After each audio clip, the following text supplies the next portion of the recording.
Ce-i mai o frumusețe? Ce vrei să-i zici lui mami?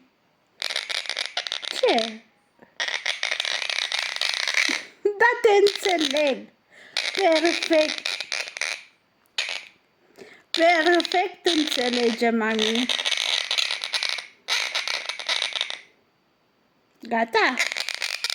Sau mai ai chestii de spus? Mai ai? Mai ai lucruri de spus? Iubire? Și altceva ce mai ai de spus? Ce? Ce mai are înălțimea ta de zis? Acum te aranjez, gata, ai terminat. Ce-i, mami? Ce mai ai de zis? Ce ai tu de zis lui mama? Spune, iubire. Spune. Spune tot. Tot ce te doare. Știi că mami te iubește. Știi?